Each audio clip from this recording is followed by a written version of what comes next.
Well, hello everyone, and welcome to another episode of Real Estate and Money. My name is Tina Lombard. And I'm Violeta Strash with Coldwell Banker Danforth. Yes, and what we're going to be talking about today is another part of our series on adult living and senior living. And we're going to be talking a little bit about how to initiate getting into a spot, who's going to take the initiative, and what you need to do in order to find somewhere for senior living for yourself or your loved ones. Mhm. Yeah, okay. And let's just get into it, okay, because there's a few things we want to talk about today. So Okay. first of all, hopefully we're all going to the doctors and getting assessed for whether it's a medical condition, cognitive, you're going crazy and you don't know why. So you're going to the doctor to see what that's all about. Physical, like I said, if you're hurting shoulders or you can't walk and having a hard time with mobility, and then medical conditions. Mhm. And sometimes people are on medication and they can't manage everyday life.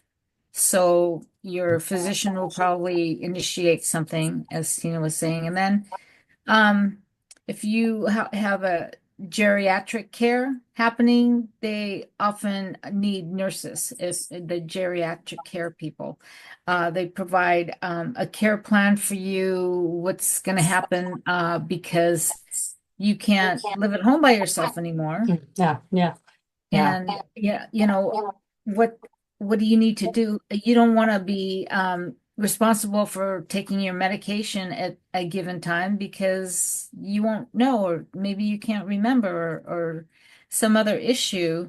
But they will conduct the geriatric division will conduct an assessment of what your everyday living is like, and then Hmm. they'll figure out what kind of a plan it's going to Hmm. be for you. And then, sometimes it's our family members, right, Tina? They said, yeah, mom's crazy. Yeah, She's I know. oh, she's got to go into a home. She can't, we have loved ones that have been in their homes for a long time, and I worried about grandmother or my mom walking downstairs to do laundry. Most of the time, facilities are downstairs in the basement, right? And you don't Right. want them falling down the stairs carrying a laundry basket. What's that? You got to You know, prevent accidents like that, or just simply getting around and yeah, I can't falling out imagine. of bed. I can't. I'm right underneath 6 years old, but there have been times I've been in my house alone, and I actually fell down steps. What? Smashed my knee. Oh yeah, I don't know what I was doing. I was like lifting boxes or something. I walked into the garage and I missed the last step, and there was nobody Oh, here. I mean, I yelled and I screamed. There was nobody here. oh. There's times where I have slipped and there was nobody here, Well, what did and you I do? just screamed. When I fell in the garage, I lay there for Yeah, like 10 minutes. I remember But when you did that. I pulled myself out of the garage into the house. But Uh-huh. what comes elderly? I mean, this happens to everybody. It's not Yeah. just somebody who's elderly, but if my daughter, I might call my daughter up, that sort of thing. Hey, this is what's going on, so you can come and check on me. But there's nobody there. What if I didn't have a phone next to me? There's nobody Hmm. there. So there's unfortunately so many people who do fall and they hurt themselves fatally and they can't get up. And people find them 2 or 3 days later. You know, Yeah. uh, you really do need to do a wellness check on somebody. But I mean, just the average person, even myself, I do need some form if anything should happen. Who am I going to call? How do I even get to notifying somebody? Yeah, thank God we're now in a time where we're always carrying our cell phones, right? It's in a Right. pocket somewhere, or you're holding on to it. But back in the day, before cell phones, my mom, we bought her one of those things on a cord, Lifeline. So Yes. I forgot what Yeah. it's called, but you're supposed to push a button. Right. And I'd go in the house and I'd go, "Where's your lifeline? Why aren't you wearing your lifeline thing?" We got Right. her Mhm. one for her wrist and one for around her neck, and she says, "Oh, they're ugly." Well, this is not for fashion's sake, Mom. This is for care of you. Don't worry about It how is ugly it not is. that big. I know. Yeah. And she says, "Oh, well, it's over there by the phone." Yes, If you yes. fall downstairs and your thing is upstairs by the phone, what good is that? Oh yeah. I mean, it's so true. It's so true. You know, I had like water in my ear, and I had some type of a sickness. My ears started bothering, and so I was dizzy Uh-huh. for the last 10 days. I Oh, was extremely dizzy, and I got meds and everything for that, but I was really really dizzy. I was just walking like around, vertigo? just bumping into things. And I Oh, finally got my medicine. And it's just drying out my ear canal stuff like that. But I don't take my meds when I'm supposed to.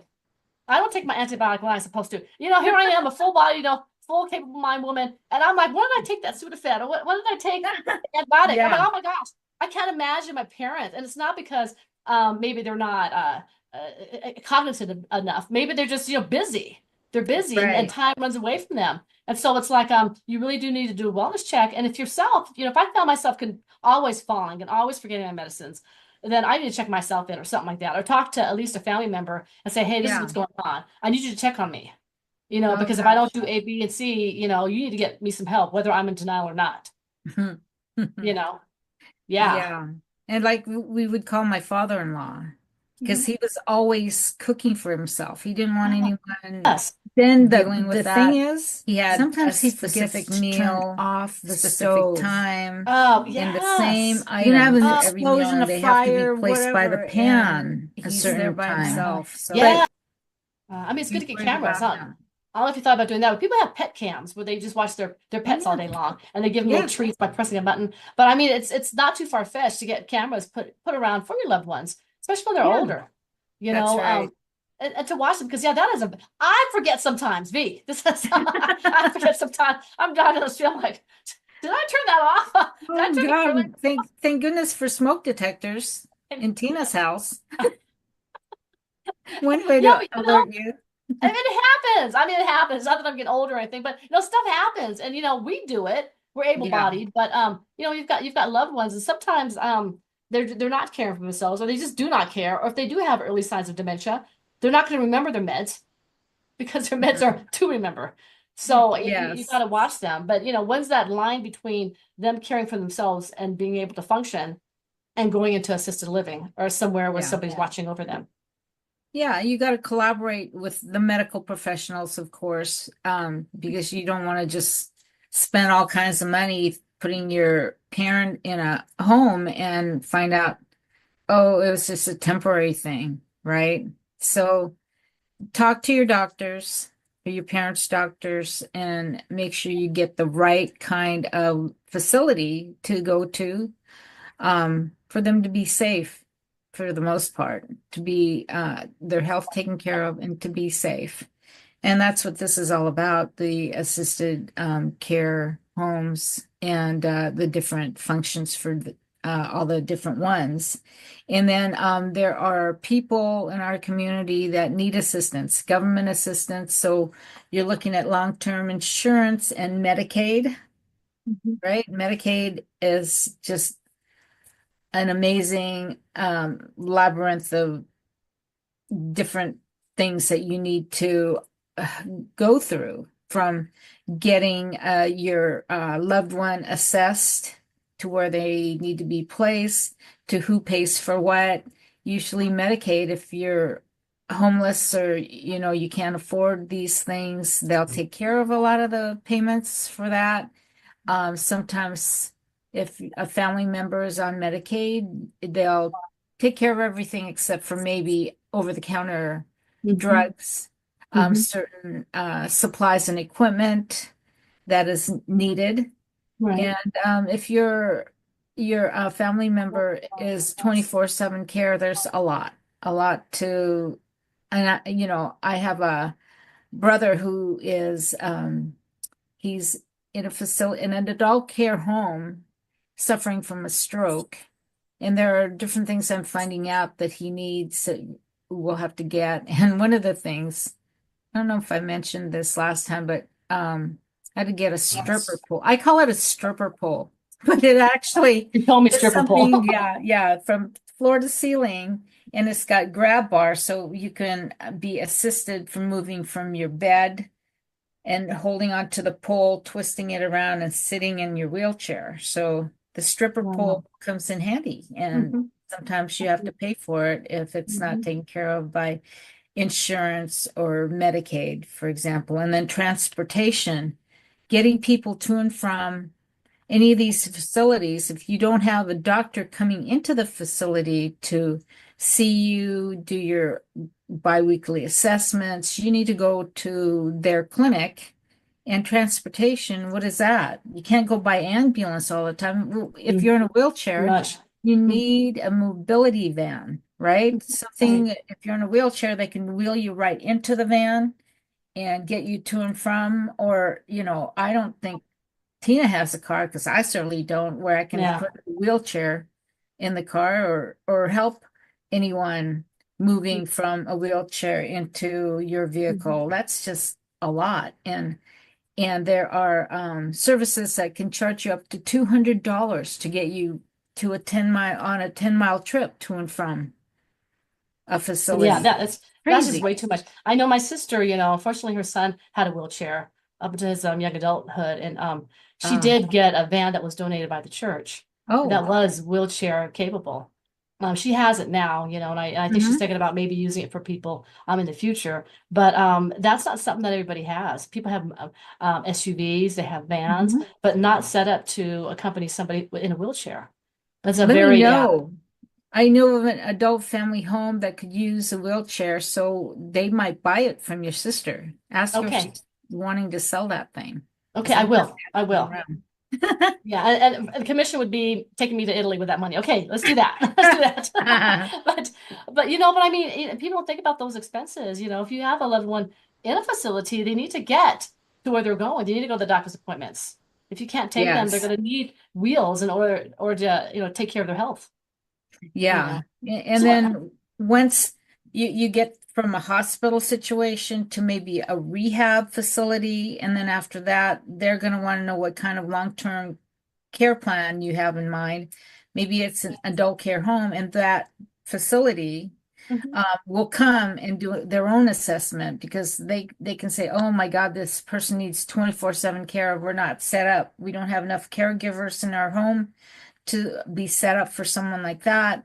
Or their needs vary. Every person's needs vary. It doesn't have to be stroke. You can be a memory care patient. I had a cousin who would pack up every night thinking he was leaving the next day, and Uh-huh. homes are not set up for 24/7 security to make sure that person doesn't walk out and go down the street Right. with his backpack.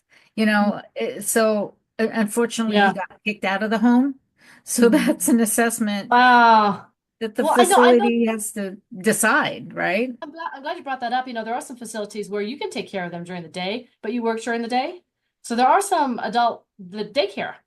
They actually, there's one there by Valley Hospital, but you can Mhm. actually drop your loved one off during the day. You can pick them up Okay. in the evening. I mean, that's a good in between, Yeah, but now, V, let me ask you a question really quick. I know we got some slides we need to get to also, but that's let's say you've got 4 or 5 people in the family, adult kids.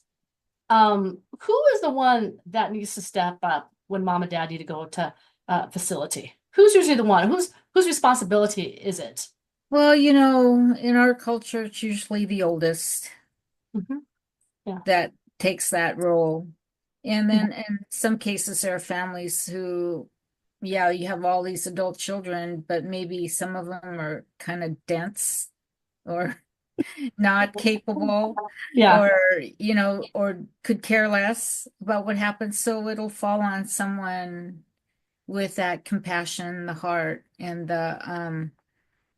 the drive to help their loved one go through this time of their life. It's hard. It's hard to say. It's hard to say, but you need to pick up the wheel when you feel like Yeah. there is a time to come. At least start the conversation. But I think we talked about this before. You guys, you need to have a will set up so things like this doesn't come in, a shock. All of a sudden, dad falls, he's broken his hip, he needs to go to rehab, and things are not going well in rehab. And then what do you do, right? Have your will ready, get it done now. At our age, Exactly. what are our children? We're going to leave this to our children to decide. Mhm. So, Exactly. Exactly. Should we? Do we? Yeah, so do figure that stuff out now while you've got a sound mind. But yeah, but V, you've got some really good slides here. What are we gonna show? Yeah, I'm just looking at different options for our various three counties of what's out there, and they're not all like grungy old places, they're all kind of beautiful. Look at in King County, Sunrise of Bellevue. Yes. There are a lot of places where, like Gen Care and Federal Way, that Tina and I are familiar with. They have gardens outside, similar to this, so people can wheel around in their chair and enjoy the sun and the beauty of the greenery and the flowers and all that around it. In the Merrill Gardens of Tukwila, it's more of an apartment looking place, but I bet you inside they probably have a bingo hall, a movie theater, a nice dining facility, and maybe a bowling alley. Who Yeah. knows? I went to I performed at a lot of happy hours. Uh-huh. These people get wild. I tell you, they drink and network and everything Yeah. else. And then here's one in Shoreline. Looks Mhm. like, a lot of these look like apartments, but they're there. You notice there's not a lot of balconies. You don't want your person going out in the balcony and trying to look over the balcony and whoa, oops. Yeah. No, we don't want that to happen. So they're kind of all enclosed and secured, and maybe these windows, you've seen them, they tilt out only partially. They won't swing all the way out or open all the way, because you don't want accidents to happen. But Nope. they're all built so that um the people inside are well taken care of, They're secure, safe. safe. Okay, They're next safe. we've got Pierce County. Okay, let me see here. Here we go. Let me figure this out. Let me figure out how to do There. this. There. Yeah. Yeah, there's Homish County. Oh, Snohomish. The other one was Pierce. Here we go. There. Okay, see, you're in the middle of the woods there in Milton. They look like condos almost, That's townhouse. beautiful. That's Yeah, beautiful. there's some really Yes. nice ones. DuPont even has a nice facility down there, south of Tacoma. And then in Gig Harbor over on the peninsula, Oh, a that is little gorgeous. community. Maybe these are a one-story units, which is really nice. Walk in, walk out. And then in Snohomish County, Mill Creek, Silver Lake has pretty, entrance there, and the gardens at Marysville. Oh, those So are there you go. There's a lot beautiful. of options out there. And then I was telling Tina about this thing. A friend of mine excitedly called me one day and said, "Hey V, I just went to an open house for this ageist living in Bellevue. Look at this, we should go check it out. It's really great. They got this and that and the other thing, and it's an active 55 plus community." And I'm going, whoa, whoa, whoa, whoa, whoa. We're not even 55. What are you talking When about? I get We're there, I'll let you know. not even 50. And she goes, but it's really cheap to live there. You and I can be roommates. And I said, okay, how much does it cost? And what are you going to do with our husbands? Huh? Well, they can stay at our houses. You and I can live here. This is not a dorm or sorority. How much does it cost? She goes, well, the one I was looking at, would have two-bedroom, two. How much does it cost? And it's got this and that and that. How much does it cost? 8,500 a month. Okay. That's more than Okay. any rent in anywhere in Seattle at that time. Yes. And I said, no. The answer would be big fat no. No. I'm not I'm good. ready for senior living. Thank you very much. Let me see, what else So you got? Is that's that my it? story on that last slide. Oh my Anyway, goodness. That is just beautiful though. I mean, those are great places to look forward to. yeah, But I mean it's tranquil, it's maintained. You don't have to worry about cutting the grass or doing the lawn. It's yeah, exactly. Why not? I yeah, might consider it now. I don't want to do yard work. I know.